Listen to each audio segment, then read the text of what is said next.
The correct way is to have the relationships, let people know what it is that you're doing, and gauge their level of interest before you're even ready to purchase a deal. Hey guys, welcome to another episode of A-List Conversations and the Real Estate Investors Group. Today we have Brad Hreha, and he's going to be talking about his journey. So he had a window tinting business and he did wholesaling, and then he's in multifamily now. He has $15 million in assets under management, and that's around 158 units. So we're going to talk about, how he got here, and let's figure out some golden nuggets for us to apply into our own businesses. So Brad, thank you for coming on. How you doing? Good, great. I appreciate you inviting me onto your podcast here, Julian. Awesome, man. Yeah, I really appreciate you coming on. So I really want to know, not a lot of people get the real estate bug, and you seem to have the real estate bug, starting with your window tinting business. So what kind of got you that entrepreneur bug, so to say? Well, I mean, growing up, there was only two paths for me. I was either going to play Major League Baseball or I was going to start a business. Mm-hmm. Baseball didn't work out for me. I ended up playing Division I baseball. But after that, odd jobs here and there, doing different things. But I always wanted to own my own business. And I was actually, I repossessed cars for a few years, which was by far the most fun I've ever had at a job working for somebody. But wanted to do my own thing. And just, sick of working for somebody. Not that my boss was bad. My last boss that I had, he was a phenomenal boss. Liked him a lot, but just wanted to do my own thing. Most people don't know, some people who do know me know this, but I really got sick of just working for somebody and just went out and literally bought window film, rented a shop, and started a window tinting business. I had never tinted a car in my life. I knew that I'm the type of person that would figure it out. Yeah. So it was a struggle in the beginning. So if anyone's listening, they want to start a tinting business, I wouldn't recommend it at all. But I figured it out, started doing well, but I just realized that the business wasn't going to get me to where I wanted to be in life.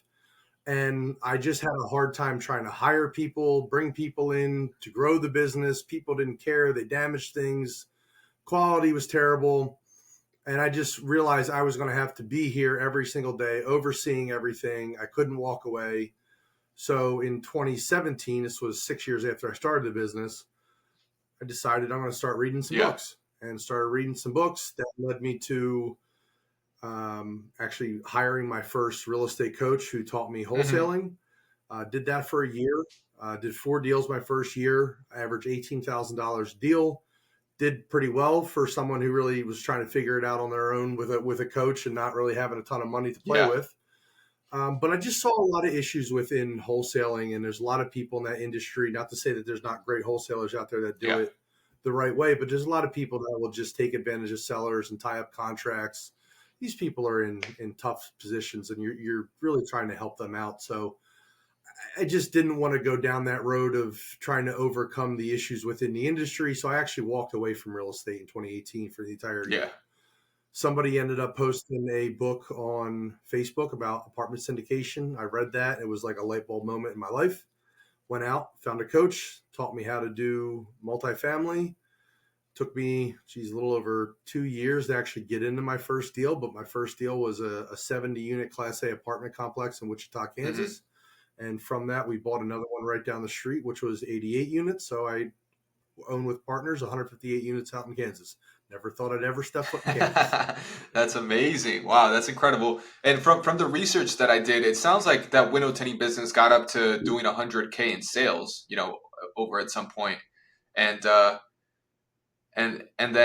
with the wholesaling, I totally understand that, there's a lot of people that do wholesaling, and it can be a wreck for some people, So doing this apartment syndication, what is it that attracted you to it?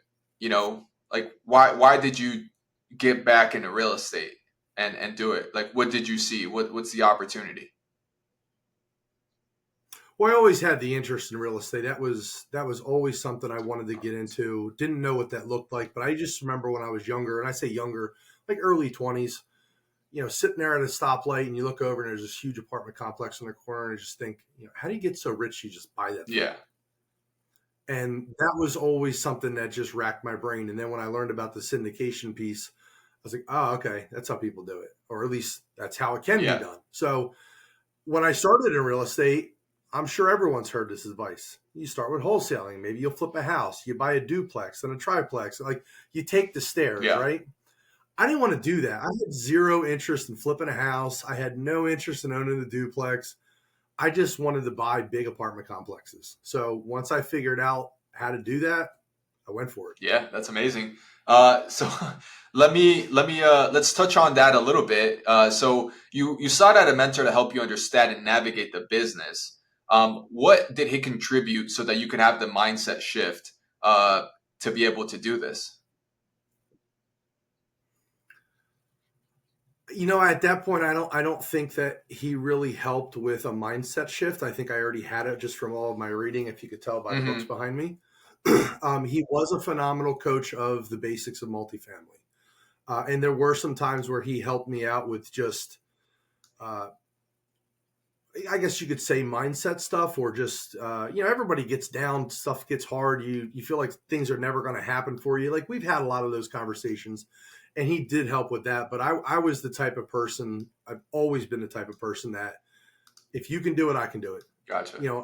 Outside of saying I could dunk a basketball from the free throw line, like I don't have that God given Yeah. ability, but in business, if you can do it, I can do it. I just need to figure out what I don't know. Gotcha. So let's talk about some of the skills that you had to acquire in order to be able to get into your first deal. Skills such as underwriting and communication, and all of this business planning and all that. What did you have to acquire in order to get this kind of level of deal done? Sure. So, I mean, I had a lot of that already from owning a business and doing wholesaling, dealing with people, dealing with the Hmm. public. But really, the piece that I learned the most about was just underwriting once I actually got into it. Because dealing with brokers, that's just relationships. Like I've done that my whole life, and whatever I've been doing, Yeah. that's not difficult. It's just having conversations with people and continuing to be top of mind, and feedback and stuff like that. But the underwriting piece is what I tell people. I constantly have people, they want to send me deals, and they don't even do some of the basics things like adjust taxes, find an insurance quote, things like that. And when I started, I wanted to master every piece of this business. So if I could get my hands on an OM, a T12, and a rent roll, I was underwriting it. I didn't care where it was. It could have been California, Texas, Florida, Maine. It didn't Yeah. matter. I wanted to get practice underwriting deals. And from that, I just continued to underwrite and underwrite and underwrite. And there was an interesting point in time where I realized I had surpassed my mentor in underwriting skills, because it went from me asking questions to him asking me questions and me teaching him, the nuances of things that I learned. So that was a really cool Yeah. experience. But I tell anybody who wants to be an underwriter in this business, you have to practice, and underwriting deals is practice. You can't expect to walk into a major league baseball game and go hit a 95-mile-an-hour fastball and adjust to a curveball. It's not going to happen. You got to Yeah. practice. Same thing with real estate investing. You got to put in the reps. Yeah, that's amazing. And so let's talk about more of the actual work itself. Like, what kind of goal did you set so that you would actually learn how to underwrite? Was there a specific number of deals you underwrote, every single week, or what kind of, like, to the practical, how'd you get that done? Yeah, so my process was simple. I went on loopnet.com and crexy.com, and if there was a deal listed there, I was calling. I mean, I'd start in my target markets first and then work my way out. I created a buy box, and anything that was in that buy box, I called a broker about. I asked for the information. I provided them feedback. And if I couldn't find anything within my buy box, anything that was a close representation of my buy box, I was calling. I just wanted to understand, because at the time when I started, COVID happened when I was learning. Yeah. And it's interesting to try to learn a business when people who are 20, 30 years in this business have no idea how to handle things. Lenders didn't know what to tell me. They were like, we're going to add, 18 months COVID reserves. And like, they just didn't even know what was going on. And I would constantly see deals they're telling me, oh, we think this property's going to trade at 20 million. I underwrite it. I'm like, I'm at 11. What's the disconnect here? Yeah. And that was when we realized people were buying these things with bridge loans. So then you start underwriting with bridge loans. You realize, okay, well, I see now how they're getting to their number, but man, there's a lot of risk to take on to give somebody an extra $9 million just to have the right to buy it. Yeah. Yeah. That's a big deal. So what did you see differently when you were doing the underwriting that made it so that it was worth it when you did your deal? Like what was that difference? Well, you start to see patterns. Once you start looking at enough of these deals, you start to see the patterns within the OMs. You start to see if there's enough increase in rents to warrant the renovation budget. So if they're going to tell me, oh, each unit needs $12,000 and we can raise the rents $100, it's going to take me, 8-9 years or whatever it is to even get my money back for the renovation. That deal doesn't work for a 3 to 5 year hold or even a 7 year hold. Like it just doesn't make sense for Yeah. us. But you start to see things that are just starting to form patterns. Cost per door and what the rent you can get achieve in that property. So if they're saying it's 150 grand a door, I got to be able to get somewhere around 1,500 a unit in order to even make that deal work. Now, some deals still don't work that way, but they're just little things that you start to pick up on that you save time when you start analyzing these deals.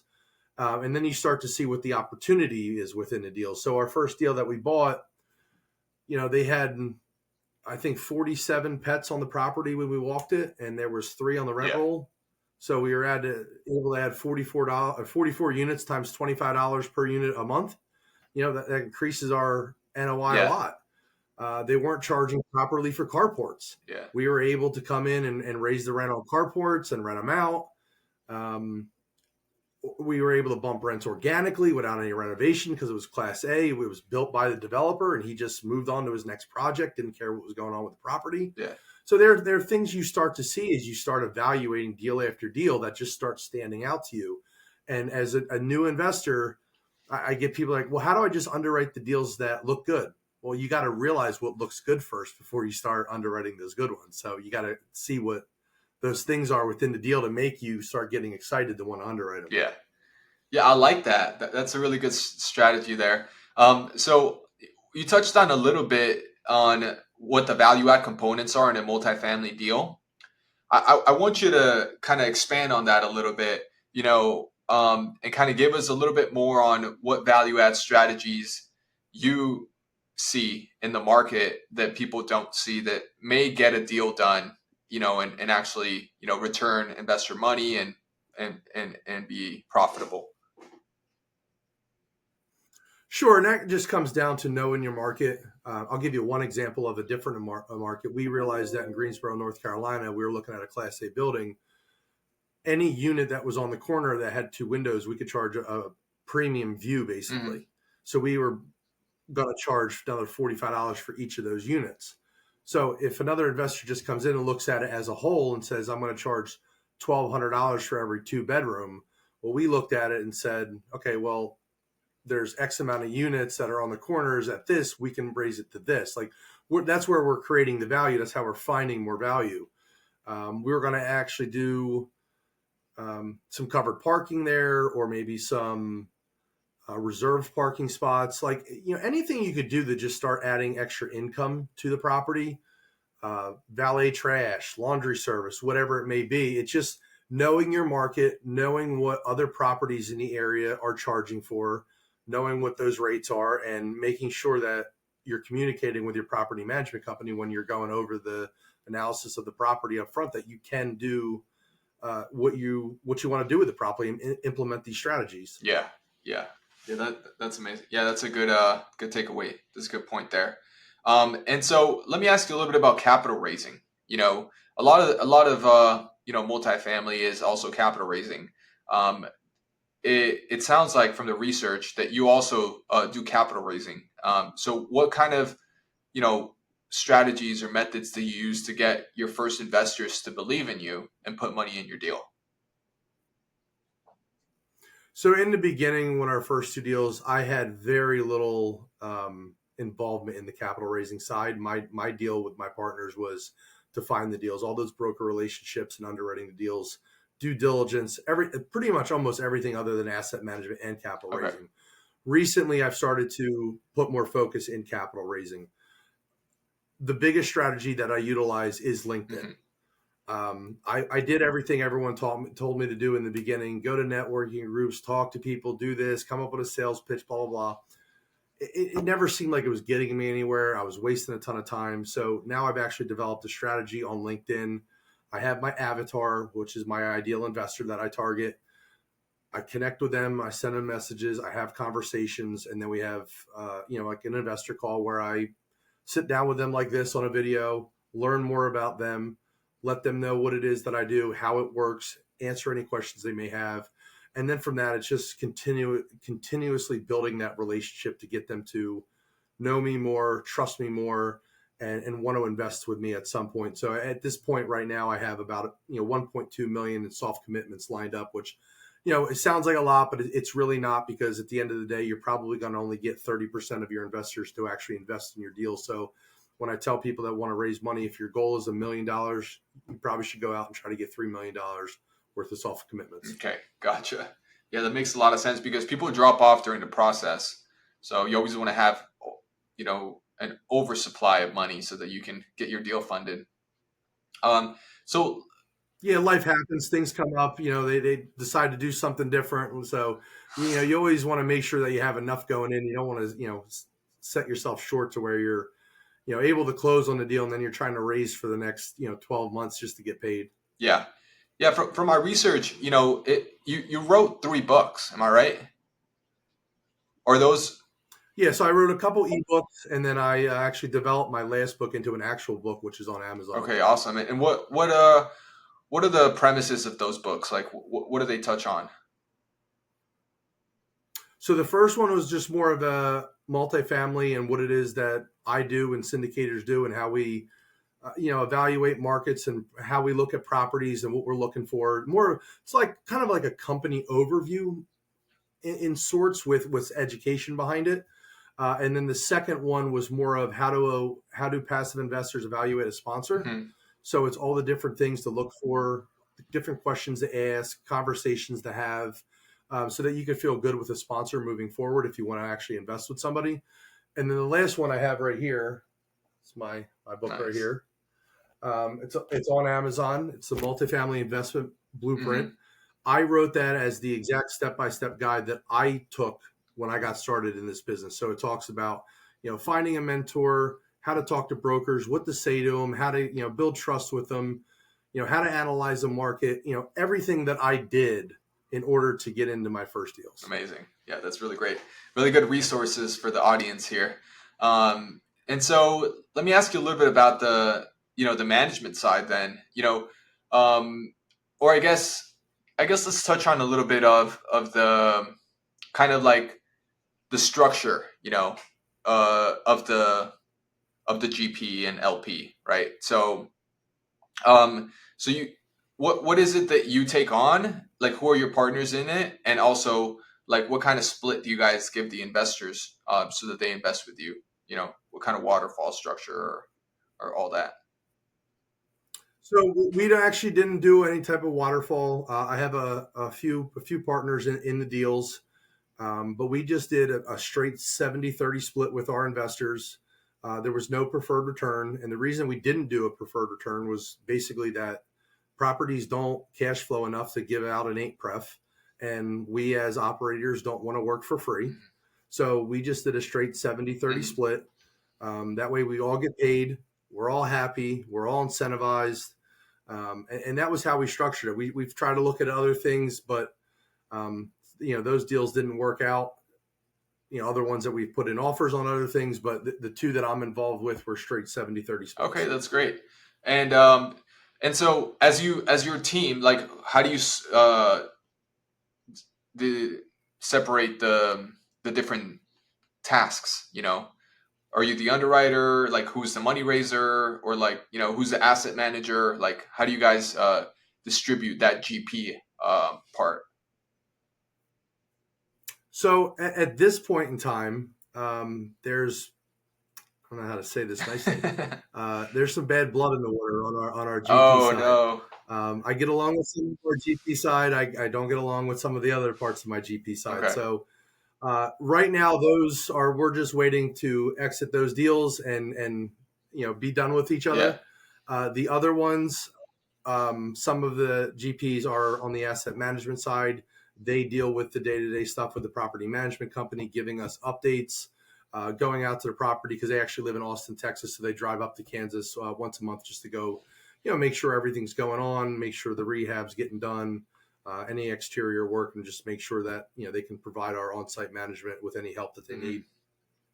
But moving forward, I'm looking for my own deals, raising capital for my own deals and bringing on just, maybe someone else to work alongside with me. But at this point, I wouldn't get involved in a deal with any more than one other partner on the GP side. Okay, gotcha. So I think there's a lot to learn there, if you don't mind uh, going in a little bit. So I guess what are if you could share, great. If not, but like, what would you do differently? Or like, what's the lesson learned from this experience? So, I mean, I talk about this a lot. I have no problem going into the weeds here. Um, my partners that I no longer get along with was actually my mentor. Uh huh. At one point when I got done kind of coaching with him, he came to me with his wife and said, "We want you to be, a third partner with us in a brand new entity." And I agreed. Hmm. And she had some health complications throughout the year, so I understand her involvement wasn't there. But it got to the point where I was doing all the work, I was doing all the underwriting. They continued to go do their other businesses and make money. I went into a lot of financial debt, traveling to properties, touring properties, doing all the Yeah. stuff. And by the time we got to our deal, which the first, the 70 unit one that we bought, our deal with my two partners was I go find the deal, they raise all the money. They couldn't raise any money. So they just kept giving away equity of the deal for people who could bring money to the deal. So I lost so much equity because they couldn't do their job. And in the process, we bought the second deal right afterwards. And me and him started butting heads because, again, he was trying to give the deal away to a group of people that wanted to participate that had never raised any money. And he was just putting the whole $3.5 million raise on them. So it was a lot of bad blood Yeah. there. The deals did not work out the way I wanted them to with my partners. And I just realized that they weren't capable of doing what they said they were going to do.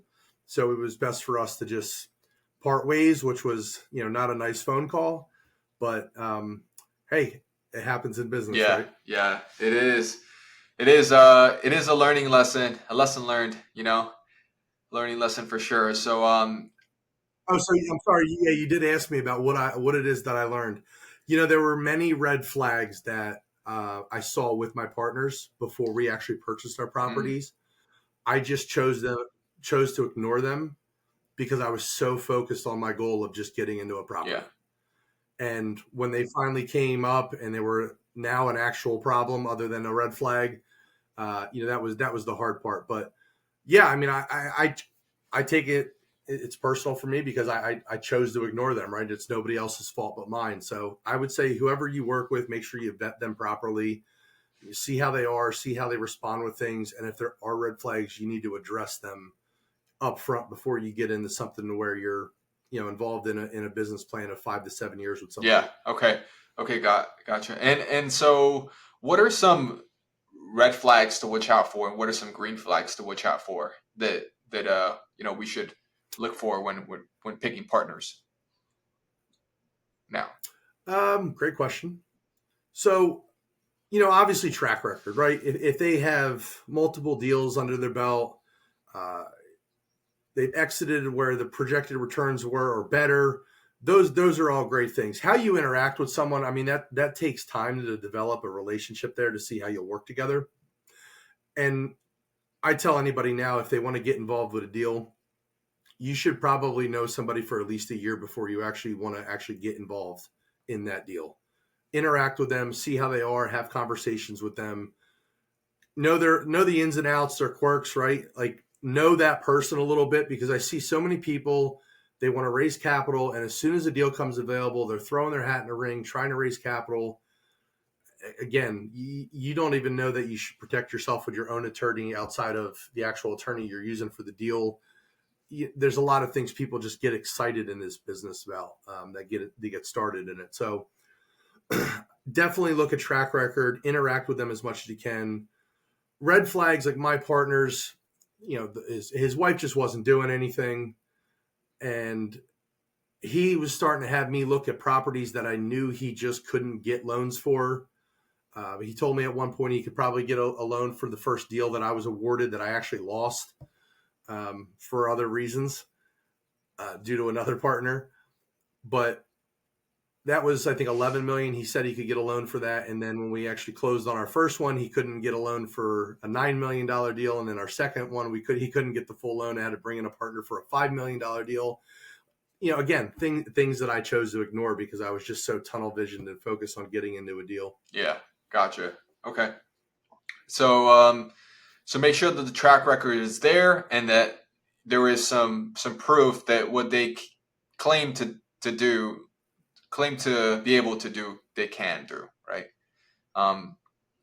Sure. Yeah, that sounds great. And so looking at it now, what is it that you want to look at in the future for, like what's the goal that you're going after? Do you want to get to a several amount of units or a certain amount of assets under management, or what's kind of the goal for you?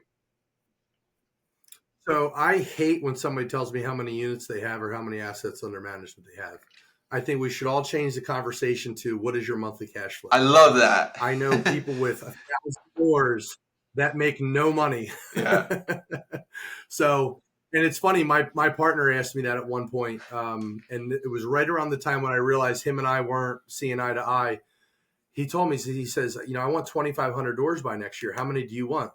And I remember looking at him, I said, I don't care how many doors I have. I just want to make money. I want to do good deals and get our investors the returns that we're looking at. And he kind of looked at me a little bit like, oh, I never thought about it that way. But my focus now is smaller deals. Not to say that I'll never syndicate a deal again. I definitely wouldn't under the right circumstances. Yeah. But the deal's it's got a cash flow. I'm just not interested in getting in a deal to manage the property and do all the work. Not that I even do a whole lot because a lot of the team that wasn't involved up front takes care of that now. But you're still involved with this business plan and investors and investor calls and property calls, and nobody wants to go to work for free. Yeah. So that's a very interesting question. I've interviewed a decent amount of people here, and a lot of them have hundreds of units or millions, hundreds of millions in assets under management. And, they usually dodge the question of like, how much are you making? I guess a lot of people don't really like to say that because maybe they feel like their investors are going to feel they're going to feel jealous that they're making, a lot of money or they just don't like to.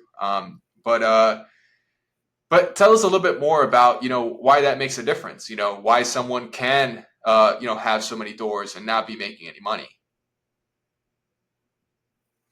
Sure. So as a GP, you're doing all the work. You're getting an acquisition fee up front, depending on how the deal is structured. I mean, if you're offering an 8 pref right now on a deal, you're not getting paid until you sell that property. These deals are not producing enough cash flow to pay out an 8 pref. So, because if you have an 8 pref in year one and you do 4% in cash flow, and that's actually pretty good right now, 4%. Yeah. And then year two, like it carries over. So if you're 4% short, you got to make up for it by year two. So now you're giving away a 12 pref to the investor in year two. And if you can't make it up, you got to make it up at sale. Yeah.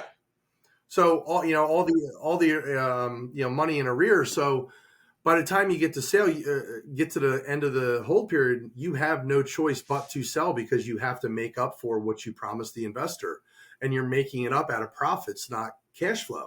So the GP team, if they're offering that pref, they're getting an acquisition fee, and they're waiting for sale to get profits to make any money. Now, if you do it the right way and you're the only GP on the deal, there's a ton of upside in these deals. I see a lot of people, they're taking pictures along the sign of the property saying we closed. There's, 12 people in the picture. The acquisition fee for 12 people is not much. Yeah. So, it really depends. I think the people that have been in this business for 15, 20 years who bought right when the time was, not everybody trying to overpay for properties, I'm sure they're making a ton of money on their properties if they still own them. People today, I continuously see people overpay. I get pitched deals all the time that deals don't cash flow at all to GP, and they're banking on appreciation at the end. Interest rates, I'm just like, yeah, that's not going to happen. Or, cap rates, I'm like, man, you guys are really hoping this is going to pan out well in the end. And that's, to me, that's gambling. Yeah. Number one rule of multifamily is you buy for cash flow. Somewhere along the lines, we forgot about that. Yeah.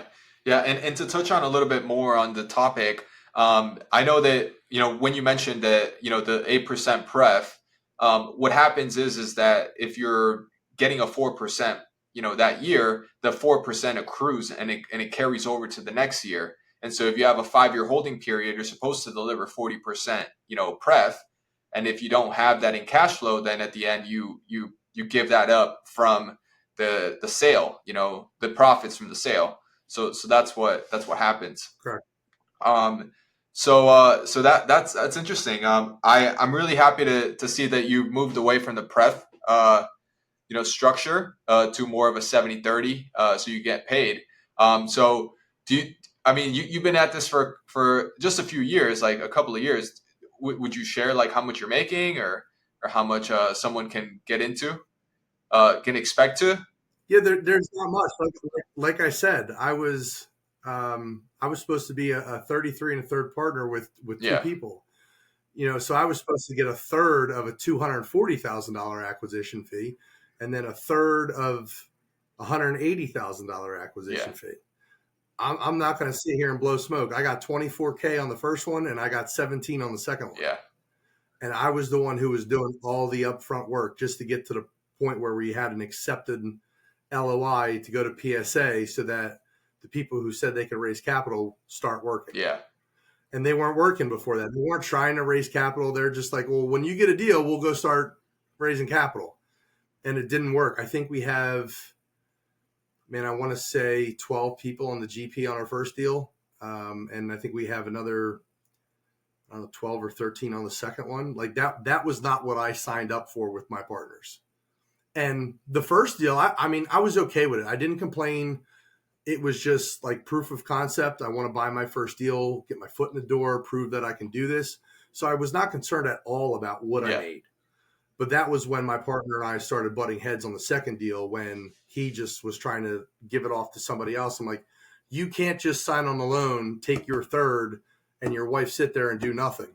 Like, I didn't just do all this work to get to this point for you just to give it all away. So our first deal struggling.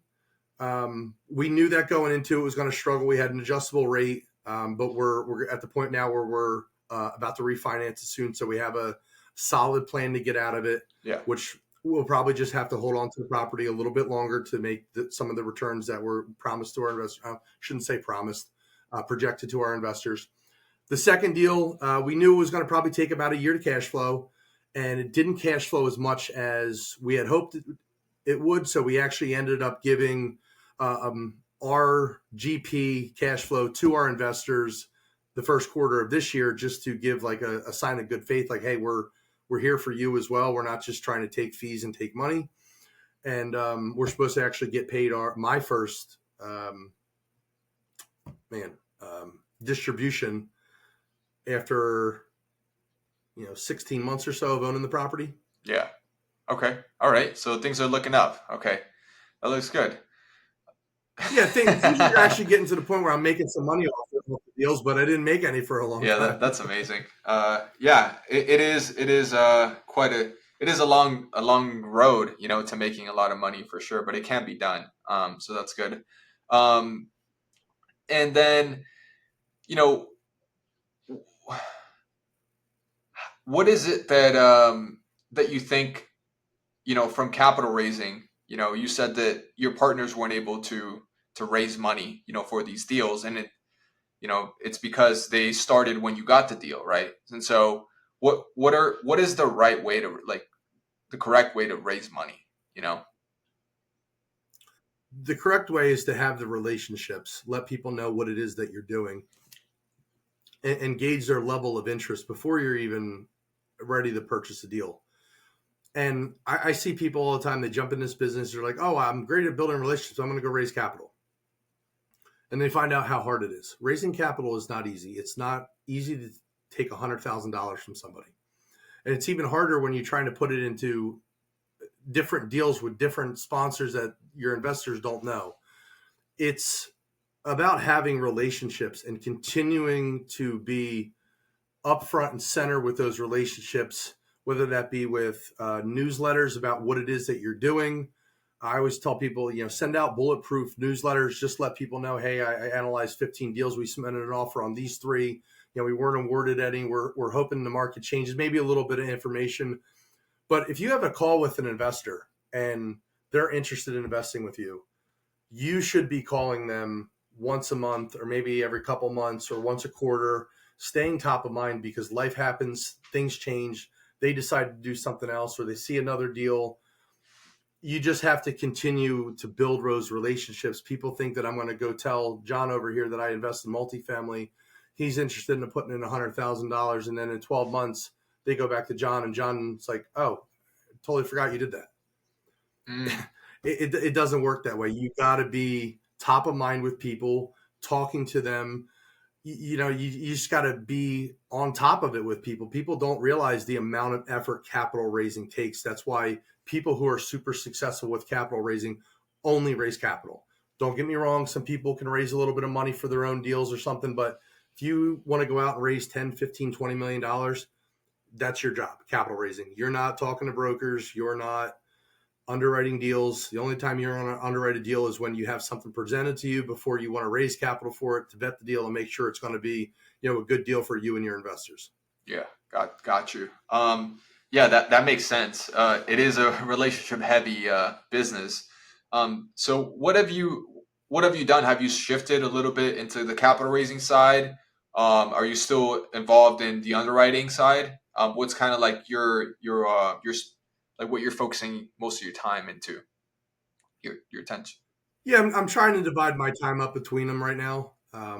I still love finding deals and trying to make them work in the underwriting process. I'm actually very introverted, so I don't love the capital side of it, but I know it's Hmm. important. So I am focusing more on raising capital. It's something that I know that if I'm going to evolve, I have to put more time and effort into. So it's part of what I do, trying to do more capital raising. But sometimes I get hung up in the weeds on the deals, and I spend too much time over there. Yeah, I hear you. So tell us a little bit about what it is that you do in order to learn a subject. For example, I mean, it sounds like you learned how to do underwriting, and then now you're learning how to do capital raising, and you're putting in that time and effort. So what kind of what's your strategy to get into learning these subjects effectively and successfully? Sure. So education first and foremost. I would start by reading anything on a topic that you want to learn about.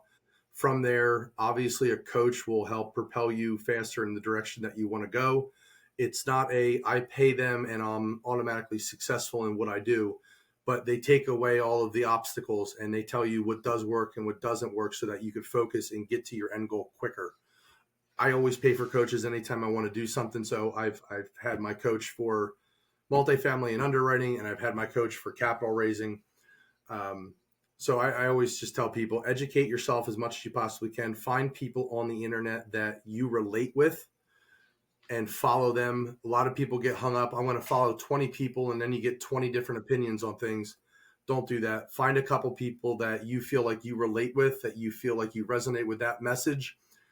Find out what it is that they're doing, either hire them or just figure it as how they raise capital or underwrite deals and go and do that. But too many people get shiny object syndrome and shift focus way too early in the process. Okay, gotcha. So your advice is to focus on, the subject and get a mentor and, read everything there is to read about, on the subject. Um, and then don't distort your attention into different things, right? So you can actually achieve getting the the learning from it. Cool. Yeah. So tell me, you're how has it changed for you being a father? In this business, does that change anything at all? Like for you? Sure, absolutely. Kids change everything. One of the great things is I have a home office, so I'm here all the time. I make my own schedule, so I'm able to attend all my kids' Hmm. events. Both of my kids do a travel sport. One does travel softball, the other one does travel cheer. My wife's more on the travel cheer side, but I take my daughter all her practices for softball, her tournaments over the weekends. But yeah, I mean, you get interrupted from kids. You have to evaluate risks a little bit differently as someone who may be starting a business that doesn't have kids. Hmm. I got to make sure the mortgage paid. Things for the kids are paid before I decide I'm going to go dump some money into some marketing or whatever it is that I want to do. Sometimes you'll have to bootstrap things a little bit longer than you'd like to get things going. But yeah, I mean, kids change everything. I wish they would listen to me more about real estate, but hopefully one day I'll break free to them. That's good. Yeah. Yeah. A lot of times, younger siblings or children, they don't know as much as you do, and it's hard to get them to be as passionate as as you do. Oh, sure. To my youngest, I'm just the dumb old guy that she lives with. Yeah, for sure. She's in the new things, the TikTok and all that. Yeah, yeah. That's cool. So so tell me now. You mentioned you're doing smaller deals. So let's do a hypothetical on a small deal that you're maybe looking at or working on right now. What is the size of the deal? And how are you going to get the deal done? Like, how's the structure of the deal? How much equity you're going to give away? How much cash flow and all that, just to see how it paints out for people that are listening in the audience. Well, I don't have anything that I'm working that deeply on right now, but I can give you some examples. And the reason that I've shifted when I had the issue with my partners to looking at smaller deals, I saw what was going on with the market, and that's when you're in a business, you start to see what's going on, and you reevaluate the direction that you want to take. I got into this. My goal was a 100-unit property off the bat. I ended up with a 70-unit. That's okay. That's okay. Yeah. It's still bigger than most people will ever get into, but you start seeing that 50 to 100 range is an area that competition starts getting tougher, and then over 100 units you're more than likely competing with institutional buyers depending on the market and the type of property that you're looking at. And if they need to park money and they can get a return like 1-2%, and they need to park money, they will. Someone like me, I can't compete with that on the returns that I'm trying to get for my investors. So you're constantly looking at properties you're offering 15 million and it's selling for 18 or 19 million. Like, you just can't even get there. So I'm looking at smaller deals. I'll look at something as small as 5 right now because I have some investors that just want to JV with me on the deal. So I'll just bring in one partner for a deal like that. But I'm looking up to 50 units. I may do a small syndication. Maybe it's a mom and pop. Maybe there's opportunity for seller finance or master lease. I'm just looking. I'm trying not to put myself in the syndication box anymore, whereas that was my only focus before. I'm looking to be more of a real estate entrepreneur and have multiple tools in my tool belt to be able to take down deals. I'm also considering possible Airbnbs along the coast of New Jersey, which is where I'm from, just because there's great cash flow from those properties there. I know some people that have been killing it with them. So looking at different avenues of things. But I looked at a deal right when me and my partners were breaking up in South Carolina. It was, I think, 34 units. I think I needed to raise 1.2 million for it. And again, I was just going to do a straight 70-30 Hmm. split. And had I raised all that 1.2 million by myself, I'd have owned all 30% with, a loan guarantor or a sponsor. And, so maybe I would have given up 5% equity of that GP. And I would have gotten, I think, $120,000 acquisition fee, which would have been more than my other properties. And my cash flow from that to myself from the GP would have been like $40,000. Whereas I'm not even going to get that from both my other properties combined after 5 years because of how it worked Yeah. out. But again, straight 70-30 split. Like, I look at this as the investors, general partners that get into this business and give away these prefs. Like, listen, I understand why the investors want it. I understand why they do it, but if you've ever gone to work for a period of time and not been paid, it's tough to get motivated to want to do anything when you've been involved in a property for, say, 3 years and you're just waiting for it to sell to get your portion of it. I don't think as an investor, if I were to put my money into a deal and that was what the GP was doing, I wouldn't think they'd be motivated. That's just me personally. I'd rather them have a piece of it and take a little bit less, knowing that they're probably going to stay on top of the property more, because I do see people get involved in these deals and they walk away. They stop communicating with their investors, and who knows what's going on. I hear investors all the time. They tell me, like, how often do you communicate with your investors? Well, we get a newsletter every Monday morning. Oh, I haven't heard from our GT team in months. Wow. Yeah, that makes a difference for sure. That. So there's always two sides of it and two different ways to look at it. That's how I look at it, and that's how I'd rather structure a deal. Yeah, that is interesting. So let's talk about IRRs for a second. What is the target that your investors look for? 15% or more. They're usually not interested in the IRR more than the cash flow and the AAR, average annualized return.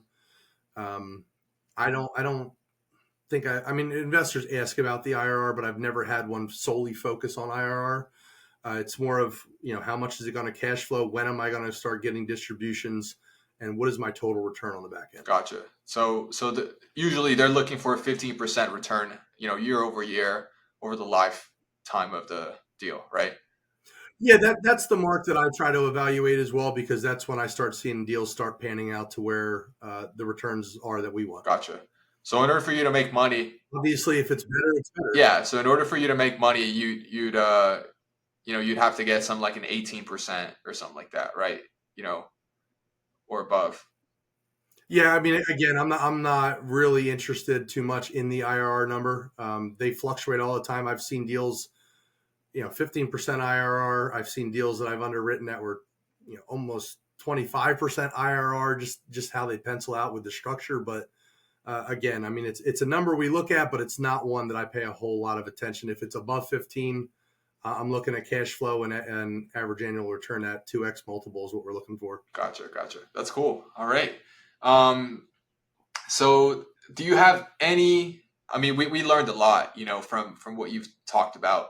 Do you have any strategies, for people that are looking to get into real estate that are beginners, that would help them, get on the path and get there faster, Sure. I mean, educate yourself first on the topic that you want to get involved with. I got into wholesaling. It was just a way to get in, right? I didn't educate myself on. I got into it, didn't like it, step back. Educate yourself on a topic, find a mentor. That doesn't have to be a guru coach with a program. That could be somebody at a local REIA meeting, or someone that has experience, someone who can just help you, and who is vested in actually helping you, seeing you move forward, not just taking your money. I think that's a big thing. People don't realize the difference between some programs and a mentor. A mentor does not have to be somebody with a coaching program or this massive following. It could be anyone that can just straight out help you. Yeah. And then just be laser focused on what it is that you want to do, and go in it with realistic expectations. I went into this business with the expectation that I wasn't going to get into my first deal for 18 months. I knew it was going to take time. I think it took me, there's a days I have it written down. It's like 736 days or something like that. So it was over 2 years. Yeah.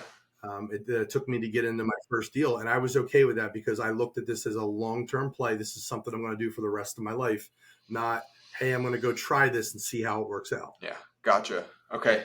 Yeah, that makes sense. For sure. 100%.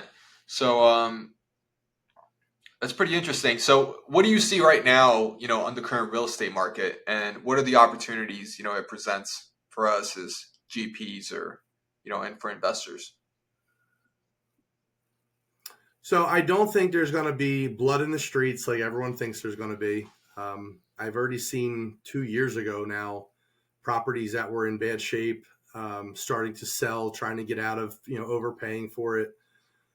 The banks don't want to take them back. And if you're an operator and you're trying to do everything you can, they're trying to do everything that they can to work with you. And if they do need to sell, they're not putting it on the market. They're not trying to create a bidding war. They're going to the buyers in the market that they know can close and will pay the right price. And they're doing it as an off-market transaction. So, everyone who thinks that they're going to jump into this business and you're just going to get these killer deals to start with, I don't think it's going to happen. I think there's people that are going to get those killer deals, but those are going to be the people that have been in the business for a long time. As far as interest rates, listen, I don't have a crystal ball. I don't know what's going on. Try to just pay attention as much as I can to it and evaluate properties as conservatively as possible. So, you just try to look at the market, what's going on in the actual market of where you're buying it, the market in general in terms of rates and everything, and trying to just make, the best educated guess on where rates may be when you sell, what an exit cap rate may be, and just have, the information and data to back it up to support your claims to your investors. Okay.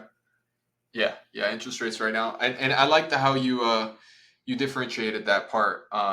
Because a lot of people might say, there's going to be a ton of deals that hit the market, and they're going to be in bloody waters, and I'm going to be able to pick them up, but they don't understand that real estate is a relationship business, and those deals are going to get awarded to the people that have been doing business with the people that have those deals. It Yeah, think about it. If somebody's underwater with a 150 unit, the broker's not going to somebody who's never bought a property and say, hey, listen, do you want to put in an offer? They're going to the group that they've sold 10, 15, 20 deals to this point that have had, 8,000, 10,000 doors in that market. And they're going to go, hey, what do you want to pay for this? Yeah, so it's exactly that. Yeah, it is a relationship business for sure.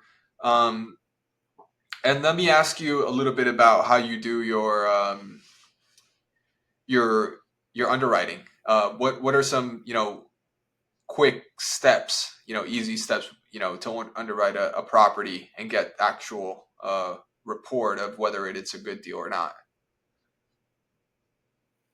First and foremost, I look at cost per door and what the rent is, renovation unit, and what my rent premium I can get for them are. Outside of that, it's usually a conversation with the broker. I am hard set on long-term debt. We bought a property with a bridge loan. It struggled. It was a pain in the ass. It would have to be a truly distressed property in a recession market right now. And I say market as in location market, like Charlotte, North Carolina is in a recession market right now. So that by the time you're ready to refinance out, there's still room for the property to appreciate before it starts going down in the market cycle again. Sorry, I forgot where I was going with that. You were saying that how you underwrite your properties. Oh, quick evaluation. Yeah. So I flat out right now go back to a broker. I'm not evaluating a properties off of a trailing one and annualizing them. I'm taking a T12 and I'm looking at a 1.25 DSCR with an interest rate and letting me know where my price is coming in. And then I'm calling them. And I'm going to say, hey, listen, you put this property out based on a T3 and pro forma numbers. I don't buy off of pro forma. I buy off of actuals. If it's a great deal and there's a lot of room in it, maybe I'll start evaluating it off of a trailing 6 or trailing 3. But I'm looking at a 1.25 DSCR better. I want cash flow from day one, even if it's minuscule. I don't want to have to raise a bunch of money to pump into the property to get it to the point where it's going to start generating cash flow, especially for a value add. That's not why I got into this business. Again, if it's a distressed property, that's a different story. Gotcha. So what's your buy box right now? Buy box right now, 5 units to 50. I still look in the Carolinas, which I look Raleigh, Greensboro, Charlotte, Spartanburg area of South Carolina, and Charleston. I built up so many relationships there. I just get emails that come in, so I don't have to put much effort into looking for properties there. Started recently because of investors wanting to buy stuff locally to me in New Jersey, looking for stuff in South Jersey. and again, along the shores, maybe some possible Airbnbs. But 1950s to 2010, true value add. And when I say true value add, some level of renovation, and I want a lipstick renovation. I don't want to be doing 10, 12, 15,000 a unit. But true value add. And what I mean by that is not a company didn't buy it 3 years ago, prove out the concept, and then wants to sell it with it half renovated. I want a property that hasn't been touched. So if it's been traded in the last 10 years, I'm not even bothering looking at it, because those deals, you're trying to make them work instead of buying a good deal. I see what you're saying. So you want, it sounds like what you want is more of a rental bump increases and a bit of a lipstick renovation, not so far as to get into maybe kitchens and bathrooms or something like that. And then No, I mean, we can still do kitchens and bathrooms, but what I mean is I don't want a full gut. I don't want a full overhaul. I don't want to be spending, $15,000 to renovate a unit when you're talking maybe $200 rent increase. That doesn't make any sense to me. I want to be able to put $3,000, $4,000, $5,000, $6,000 into a unit and get a $200 rent increase. Gotcha. I'm looking for cash flow. I'm not looking to bank on appreciation. Yeah. And is there a certain occupancy you're looking for on properties? It's got to be 90% or better, or else you're going to have to get a bridge loan. Agency loans require that it's 90% or more. Okay, gotcha. All right, cool. I guess for the audience, if you guys see a deal for Brad here, I think you can send it over to him. Do you want to give him your email? Or Sure. My email, you can just reach me at, it's Hreha Investments at gmail.com. Or if that's too much for you, it's Brad at bradreha.com. Either one will work. Okay. And that's his last name, by the way, guys, just so you know. Yeah. Okay, cool. So let us know some parting words, for people. I know, you have on your LinkedIn that you do a little bit of mentoring here and there. So what kind of mentoring are you doing? What can you help people with? And what can people reach out to you for? Sure. So, I mean, anybody can reach out to me. If you have a question, I'm always happy to help people. In terms of mentor and coaching, I'm very specific about who I work with. It's a lot of work for someone to bring somebody up from no real estate experience trying to get into multifamily. Not to say that I wouldn't work with the right person, but I like to see some people have some type of real estate experience, and that could just be a realtor. They just have to understand the industry a little bit. Because I put a lot of time and effort into my students. I give all of my students access to me. So my phone literally goes off multiple times a day with WhatsApp from questions from my students, and I get back to them. So I got to make sure that I'm focusing my time on the right people that want to move forward, who want to be successful, not someone who thinks they're just going to pay for something and they're automatically going to be successful. I don't want someone who's not going to show up. I want someone who's going to put in the work and do the things that I say. So I'm very picky with who I do work with, but if anyone is interested, I'm always happy to have that call to see if you'd be a good fit. Yeah. And I want to talk about a little bit of the differentiation that you made just now. You said paying for something doesn't automatically make you successful. And it doesn't mean that the mentor wants that he wants you to be successful, right? There's a differentiator. When you mentioned that, even someone that's in a real estate investor association meeting or something can help you. And even though they're not, like a guru or anything, but they actually want you to see, want to see you succeed. So what's the difference between, paying for a program where I guess the price is the only thing that's stopping someone from getting in versus the actual mentor being invested in them and wanting them to succeed? One, I always tell somebody, if you're going to pay for anything, you better have access to the person who owns it. And if there's a coaching company that owns a multifamily investing group, if you don't have access to them, I highly would recommend you go look for someone else, because they're going to hire someone else that doesn't have the experience that you're going to have to go to and ask questions, and they really don't have all the answers and responses to you that you truly need to operate in this business. You don't need to have somebody that has 10,000 units, because some of them aren't good teachers. Good coaches are good coaches. It doesn't matter how many units they have. If they can truly help people, they can help people. And I would highly recommend someone who's not so far ahead of you, they forgot where it is that you are. So if you hire somebody who's got 10,000 doors and their business is set on automation and they're not in the weeds every single day, they forgot where you're at, how you're struggling, the questions that you have, and how to respond to that because they're just so far ahead of you at that point. To me, that doesn't make sense. So, like I said, you don't have to pay somebody, but someone who has your best interest in mind is the person that you want to work with. Gotcha. And real quick, what are some ways you can find a mentor? To leave people with that. I know you noticed you said that you mentioned that in your book, you have a way, you outline what are the ways to getting a mentor and getting a fast track. So what would you say? Sure. I mean, anyone who's looking to get into anything, start at local meetings, talk to the people who are there, see, what it is that they do, see if you think that they can help you, see if you can get along with them. If not there, you got to go like the paid route through maybe a coaching program. There's a ton of multifamily Facebook groups out there. Go in there and just put a post up. Hey, looking for a coach. Who do you recommend? They should, if there's tons of them out there. I mean, they'll probably put 20 people up there. Everyone's going to have good things to say. It's now on you to go, okay, well, here's 20 people. I should go interview 20 people to see which one I think is the best fit for me. Not just, well, 6 people said they had a positive experience with this person.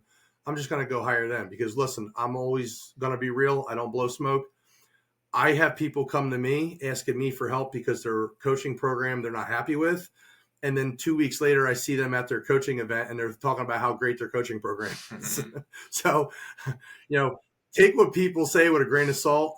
Go do your own research on whoever it is that you want to work with. Yeah. Okay. That sounds great. Well, Brad, thank you so much for coming on. It's been a pleasure. I think we're, over an hour here, but it's been great. So, where are you? On social media, where can people find you? And if they want to follow you and learn more about, follow your journey. Absolutely. Well, one, Julian, I greatly appreciate you inviting me onto your podcast. It's an honor to be here. 2, I mean, it's Brad Hreha on Facebook. It's Brad Hreha on LinkedIn. Again, I gave you my email, brad@bradhreha.com.